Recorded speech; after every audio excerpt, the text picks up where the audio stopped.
नमस्कार, मैं हूं संजीव श्रीवास्तव। आप देख रहे हैं 4 PM न्यूज नेटवर्क। मित्रों, एक आदिवासी के एनकाउंटर को लेकर केंद्रीय गृह मंत्री अमित शाह और उनके पूरे के पूरे महकमे को कटघरे में खड़ा किया जा रहा है। मामला मध्य प्रदेश का है, लेकिन इसकी जो गूंज है वो गूंज राष्ट्रीय स्तर पर हो रहे मामलों को लेकर हो रही है। यह मामला मध्य प्रदेश विधानसभा में गूंजा है और हाल का है। बीती 9 मार्च की घटना है। नक्सल प्रभावित क्षेत्र मंडला के कान्हा में एक ट्राइबल को एनकाउंटर में मारा गया है और इस मामले को लेकर कांग्रेस का आरोप यह है कि केंद्रीय गृह मंत्री अमित शाह साहब का जो फरमान है 31 मार्च 2026 तक देश से नक्सलवाद का सफाया कर दिया जाएगा।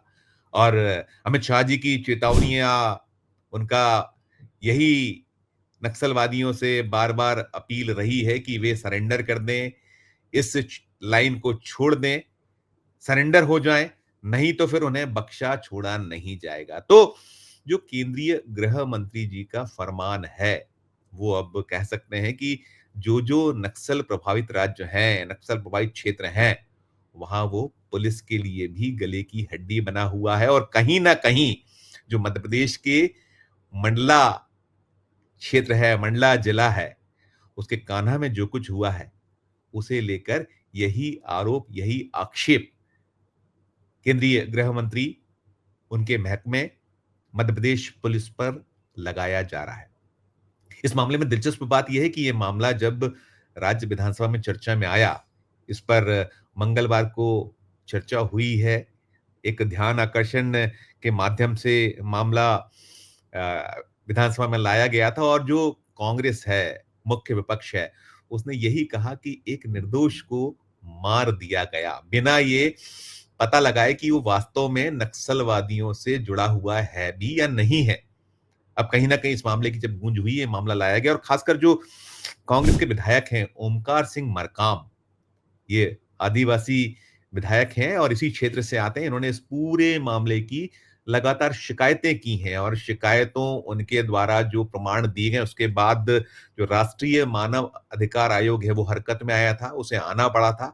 उसने इस मामले को लेकर जांच के आदेश दिए और इसकी मजिस्ट्रियल जांच भी अब चल रही है। और ये मामला जब विधानसभा में आया तो इस पूरे मामले पर राज्य सरकार की ओर से जो जवाब है वो कहीं ना कहीं कहानी को बयां कर रहा है कि सचमुच में कहीं जो आरोप है कांग्रेस का, जो आक्षेप है कांग्रेस का, वो सही तो नहीं है। क्योंकि मान लिया है, जो सरकार की ओर से जवाब है उसमें कहा गया है कि जांच में यदि ये सामने आता है कि ये आदिवासी था, इसका नक्सलवादियों से कोई कनेक्शन नहीं था, तो इसके परिवार को 1 करोड़ रुपए का मुआवजा दिया जाएगा, परिवार के एक सदस्य को सरकारी नौकरी में लिया जाएगा।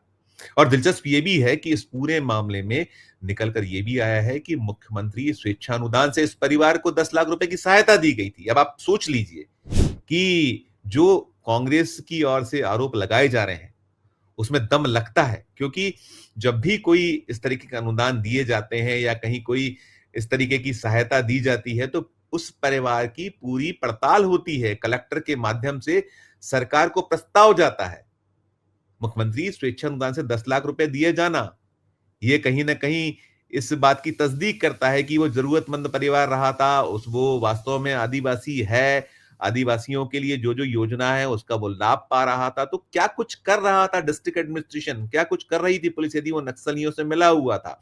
इस पूरे मामले में 9 मार्च की ये घटनाक्रम निकला हुआ है कि 9 मार्च को कहीं ये जंगल गया हुआ था और वहां इसे पुलिस ने मुठभेड़ में मार गिराया। पुलिस का कहना यह रहा है कि ये नक्सलियों की मदद करता था, उनके लिए खाना ले जाता था। उधर जो पुलिस की फाइल में इसकी गुमशुदगी की एक रिपोर्ट की गई थी, की हुई थी इसके परिजनों ने, और इसकी जो परिजनों का दावा ये रहा है कि ये जंगल गया था, वहां जो ये जो अपने वहां जो उपज होती है उसका कलेक्शन करने गया हुआ था। कुल्हाड़ी लेकर जाया जाता, उसके कुल्हाड़ी मिली है पुलिस को। मरने के बाद जो उसका एनकाउंटर हुआ है, और भी इसमें दो लोग, कुल दो जो है, 2 लोगों का एनकाउंटर किया गया था। लेकिन इसमें जो परिवारजन है उनका आरोप यही है, उनका दावा यही है कि ये नक्सलवादी नहीं था, ना इससे उसका कोई कनेक्शन था नक्सलियों से, ये एक सीधा-साधा ट्राइबल जो होते हैं वही था। अपने जो घर परिवार का जो पालन-पोषण में इसका बड़ा अहम योगदान हुआ करता था। इसके पूरे का पूरा परिवार अब बिखर गया है और ये मामला चूँकि कांग्रेस संज्ञान में लाई है, ध्यान में लाई है, इस मामले की गूंज मध्य प्रदेश विधानसभा में मंगलवार को हुई है, तो सुर्खियों में है और ये जो ऐसा जो आरोप है कांग्रेस का, उसमें इसलिए भी दम लगता है कि एनकाउंटर के बहुत सारे मामले देश में अलग-अलग जगहों पर अलग-अलग तरीके के होते हैं, चाहे वो नक्सलवादियों से जुड़े हुए हों या और भी पुलिस जिस तरीके से एनकाउंटर करती है, बहुत सारे फेक फर्जी एनकाउंटर्स बार-बार सामने आते हैं। बहुत जब उसमें कहीं उसको लेकर आवाज़ें उठती हैं, जाँच-पड़ताल सही तरीके से हो जाती है, तो सामने आ जाता है और ये जो मामला है, इस मामले में पूरी की पूरी गूँज के बाद कांग्रेस अभी भी यही आरोप लगा रही है, उसका कहना यही है। जो मध्य प्रदेश कांग्रेस मीडिया सेल है, जो मुख्य प्रवक्ता हैं, भूपेंद्र गुप्ता ने 4 पीएम से चर्चा में यही कहा है, यही बात हुई है। उनका कहना यही है कि चूँकि पुलिस के सामने टारगेट को पूरा करने का एक दबाव है, तो जब टारगेट को पूरा करने का दबाव है तो कैसे करें, क्या करें? तो जो समझ में आ रहा है, जैसा चल रहा है और डेडलाइन 31 मार्च 2026 है। 1 साल का वक़्त अब कुछ थोड़ा और जोड़ लीजिए कि आज जब मैं ये वीडियो बना रहा हूँ, तो आज से आप इस महीने का जो मार्च महीना अभी चल रहा है 25 का, इसमें 11 दिन, 12 दिन जो बचे हैं, उनको जोड़ के जाइए तो 1 साल 11-12 दिन उनके सामने बचे हुए हैं, वो टारगेट अमित शाह साहब का पूरा करना है।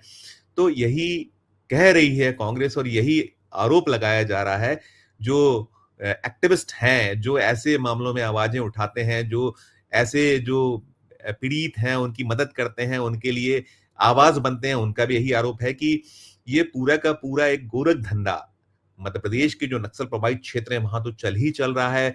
पकड़-पकड़ के लोगों को सरेंडर कराए जा रहे हैं, झूठे जो नहीं है नक्सलवादी, कुछ दूसरे आक्षेप आरोप उन पे रहे हैं, कुछ अलग तरह के अपराध में कहीं वो लिप्त पाए गए या उनके ऊपर कोई ऐसे घटनाक्रम करते हुए ब्लेम्स हुए हैं, तो उनको पकड़-पकड़ के जेल में ठूसा जा रहा है, डाला जा रहा है, उन्हें नक्सलवादी बताया जा रहा है। तो ये मामला निश्चित तौर पर गंभीर भी है, बहुत सारे सवाल भी खड़े करता है और ये अकेले मध्य प्रदेश में नहीं हो रहा है। अन्य जो सूबे हैं, जहां नक्सल प्रभावित राज्य हैं, वहां भी यही कुछ ऐसे ही मामले, खासकर जो भारतीय जनता पार्टी शासित राज्य हैं। छत्तीसगढ़ में बहुत इस तरह की खबरें सामने आई हैं, वहां भी ये निकल कर आया है कि वहां जो निर्दोष भोले ग्रामीण हैं, उनको परेशान किया जा रहा है, उन्हें हैरान किया जा रहा है, उन पे मुकदमे यदि वो नहीं सुन रहे हैं, पुलिस की जद में नहीं आ रहे, तो उन पे लादे जा रहे हैं और जो बाकी सूबे हैं, जहां-जहां वहां ऐसी खबरें आ रही हैं, तो ये मामला जैसा मैंने कहा क्या कुछ कह रहे हैं भूपेंद्र गुप्ता, सुनिए उन्हें, फिर मैं करता हूं और आगे की बात। कल मध्य प्रदेश की विधानसभा में एक आदिवासी नवयुवक की पुलिस एनकाउंटर में मौत की जो चर्चा हुई, जिस तरह से मानव अधिकार आयोग ने उस पर संज्ञान लिया और जिस तरह से सरकार स्वयं सत्ते में आकर उसको स्वीकार करना पड़ा कि अगर ये संदेहास्पद हुई और गलत निकला तो दोषियों पर कार्रवाई भी होगी और जो मृतक के परिवार को 1 करोड़ रुपया और नौकरी दी जाएगी। लेकिन सवाल सबसे बड़ा ये है कि आखिर ऐसा हो क्यों रहा है। लगातार घटनाएं घट रही हैं जहां पर एनकाउंटर में हुई मौतों को संदेह की दृष्टि से देखा जा रहा है। कहीं इसके पीछे एक जो काल्पनिक लक्ष्य है कि 2026 तक नक्सली आंदोलन को जड़ मूल से समाप्त कर दिया जाएगा, कहीं उस उतावली में तो पुलिस के लोग इस ओर आगे नहीं बढ़ रहे हैं कि वो हड़बड़ी में इस बात का ध्यान ही नहीं देते कि निर्दोष नागरिकों की मौत ना हो। अपराधी या जिन्हें नक्सली कहा जाता है उन्हीं को लक्ष्य किया जाए। सरकार को ऐसे मामलों में संवेदनशील होना चाहिए और ये घटना निश्चित रूप से मानव अधिकारों के ऊपर अगर ये गलत सिद्ध होता है तो कलंक साबित होगी। तो आपने सुन लिया, ये भूपेंद्र गुप्ता का आरोप है कि ये जो कुछ भी हो रहा है, ये जो केंद्रीय गृह मंत्री अमित शाह साहब का जो टारगेट है, वो टारगेट और उनके महकमे का जो दबाव है, पुलिस पर जो एक दबाव बना हुआ है, उस सब के तहत ये सारा कुछ हो रहा है और वो ये भी मांग कर रहे हैं इसको रोका जाना चाहिए। ये केवल लक्ष्य आप रख दीजिए और लक्ष्य के चक्कर में निर्दोषों को मारा जाना किसी भी सूरत में उचित नहीं है। उन्हें परेशान किए जाना, प्रताड़ित किए जाना। और मध्य प्रदेश आदिवासी बहुल सूबा है। बहुत बड़ी संख्या में यहाँ आदिवासी रहते हैं और उनका जो जीवन यापन का सबसे प्रमुख यदि कोई वो है, ज़रिया है, तो वो वनोपज है। वनोपज के ज़रिए और वहाँ जो कुछ वो जंगलों में उनकी अपनी धरोहर है, उसको वो कहीं न कहीं उसके ज़रिए अपना और अपने परिवार का पेट पालते हैं। तो उनके खिलाफ इस तरह के से जो पुलिस का रवैया हो, वो किसी भी सूरत में उचित नहीं है, उस पे रोक लगनी चाहिए। क्या कुछ टिप्पणी है आपकी इस पूरे मामले पे? हमारे वीडियो के कमेंट बॉक्स में जाकर ज़रूर कीजिएगा। खबर अच्छी लगे तो हमारे चैनल को लाइक कीजिएगा, सब्सक्राइब कीजिएगा, ज्वाइन का बटन दबाइएगा तो और हमारी हौसला अफ़ज़ाई होगी। प्यार और इस्तेमाल रखिए और देखते रहिए 4 पीएम न्यूज़ नेटवर्क। धन्यवाद, नमस्कार।